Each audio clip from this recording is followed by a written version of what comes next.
Hola chicos, espero todo esté muy bien en sus casas. Eh, Espero que esto esté siendo fácil, que no esté faltando nada en sus hogares y bueno, yo sé que esto no ha sido una situación sencilla, no la esperábamos, ninguno de nosotros la esperaba, pero aquí estamos. Aquí estamos y la idea es que nuestra vida continúe, que no pare. Entonces, esta modalidad exigirá un poco más de responsabilidad nuestra, pero es importante que seamos muy puntuales y muy cumplidos con la entrega de trabajos y con la observación de estas herramientas que estamos facilitando para la comunicación con ustedes. Entonces, lo que les pido es que intentemos que esto sea lo más ameno posible y que disfrutemos mucho de este tiempo. Recibirán una guía junto con este video donde les explicarán lo que deben hacer y lo primero que deben hacer definitivamente es marcar el segundo periodo.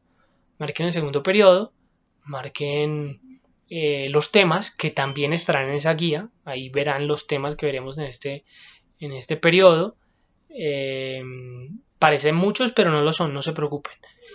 Eh, y encontrarán también otros puntos que hacen referencia a lo que debemos trabajar esta semana.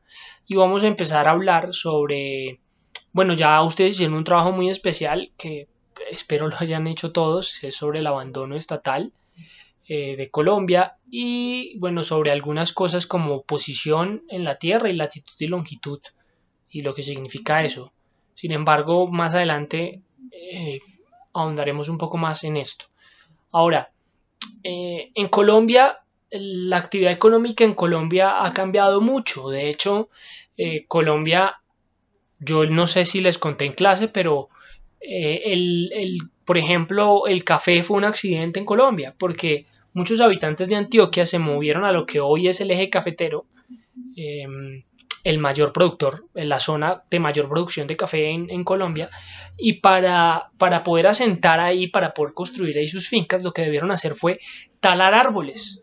Talar árboles, pero claro, al talar árboles el terreno se volvió inestable. ¿Y por qué se volvió inestable? Pues porque no habían raíces que sostuvieran la tierra. Entonces, ¿qué se les ocurrió a ellos? Sembrar algún arbusto pequeño, algún arbusto pequeño, en ese terreno donde antes había árboles para que la tierra se asentara y no se les viniera encima de las casas. Pues resulta que la semilla que ellos llevaban era café. Pero accidentalmente, porque fue un accidente, esos cultivos se volvieron gigantescos. Y al volverse gigantescos, se convirtieron en una fuente de ingresos para esas familias. Eso es lo que llaman la colonización paisa aquí en Colombia. Y eso fue un accidente. Y hoy en día, después del petróleo, lo que más exportamos es café. Es una cosa muy curiosa porque imagínense que en las anteriores justas presidenciales habían dos candidatos y uno de esos candidatos se burló del otro candidato porque el otro candidato, el candidato B, decía que Colombia debía empezar a pensar en una agroindustria. ¿Cómo así? En una producción masiva de productos agrícolas. Eso fue hace 2 años, imagínense. Y se burlaron. Se burlaron de él porque qué le pasaba, quién iba a vivir de aguacates. ¿Cómo él pretendía que Colombia viviera de aguacates? Eh, jamás una fruta, porque el aguacate es una fruta, podría reemplazar al petróleo, a la ganancia del petróleo. Bueno, imagínense que debido a toda esta pandemia, pues nos dimos cuenta, la humanidad se dio cuenta que el petróleo no sirve para nada, que el petróleo no nos ha servido para nada, que no podemos vivir del petróleo. Y un barril de petróleo está costando aproximadamente 180.000 pesos, pero un cargamento de aguacates, que es, podríamos decir que es el equivalente a un barril de petróleo, o sea, mismas cantidades, misma proporción, está costando el triple, incluso 4 veces más que lo que cuesta hoy un barril de petróleo. Es impresionante que de lo que nos burlamos hace un tiempo, hoy sea una posibilidad muy viable, pero no tengamos cómo hacerlo porque no desarrollamos esa industria. Bueno, la actividad económica de Colombia, y esto nos deja ver definitivamente lo que es, no es agrícola y no es industrial, no es ninguna de las dos. es extractivista. Pilas con este término, es muy importante que lo tengan ahí a la mano. Extractivista. ¿Cómo así extractivista? Perdón. Que vive de lo que extrae de la tierra. ¿Qué se extrae de la tierra? Básicamente tres cosas: petróleo, gas y carbón. Minerales, piedras preciosas, pero eso digamos que no se hace en grandes cantidades. ¿Qué quiere decir?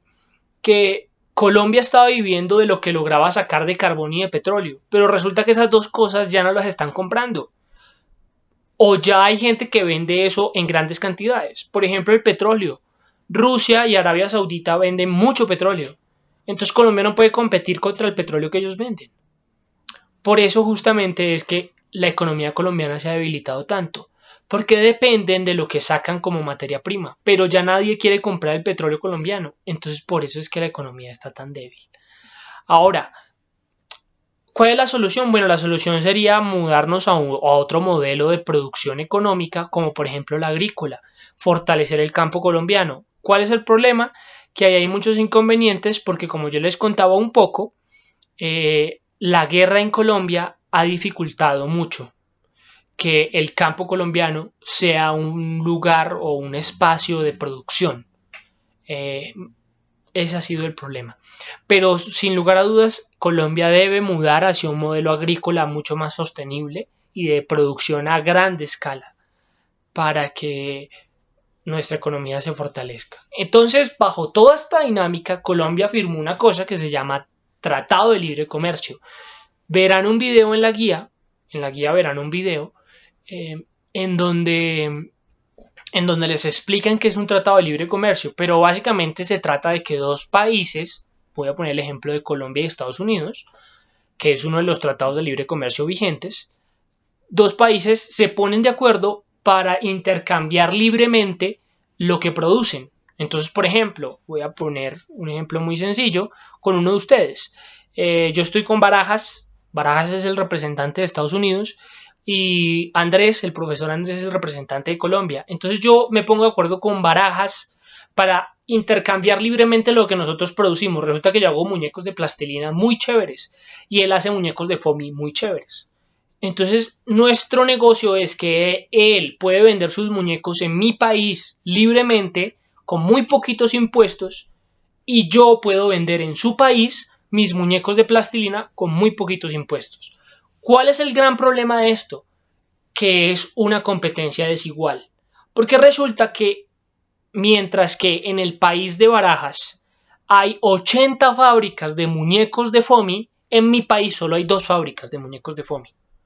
¿Qué quiere decir? Que el país de él va a producir más muñecos, mientras que el mío va a producir muy poquitos. Entonces, lo que yo voy a vender en el país de él es mucho más poquito que lo que él va a vender en mi país, porque él produce más. Ese es el gran problema de los tratados de libre comercio. Colombia solo produce y no lo produce. Recuerden, lo extrae, petróleo y carbón. Y no es un petróleo y un carbón de alta calidad. ¿Qué quiere decir? Que muy poquito me van a comprar de eso. Mientras que, ¿qué produce el resto del mundo? Celulares, tecnología en general, que es lo que más se pide hoy en día. Ya materias procesadas como ropa, plásticos, materiales sintéticos, maquinaria. Entonces eso está haciendo que Colombia tenga un tratado de libre comercio para comprar cosas, muchas cosas que necesita, pero resulta que cuando va a vender, a intentar recuperar todo eso que ha gastado comprando, no tiene cómo vender, porque produce muy poco. Entonces, bajo ese panorama es que el campo colombiano está abandonado, porque como el campo colombiano produce. Yo quiero entonces que tengamos esto muy presente, y en la guía verán un punto muy interesante, y es: imagínense ustedes un campesino, ahí en la guía está escrito por si acaso, pero un campesino que necesita vender sus productos al exterior. Ustedes van a hacer una historieta contando, y perdón la redundancia, una historia acerca de un campesino que quiere vender lo que cultiva, yuca, papa, aguacate, cebolla, al exterior. Entonces, eso es todo, chicos. Espero haber sido claro. Vean este video varias veces, porque hay mucha información, está muy condensado, pero tampoco quiero tenerlos aquí media hora sentados. Espero que estén muy bien, los extraño y cuando todo esto acabe pues nos saludaremos. Un abrazo para todos y que Dios los bendiga.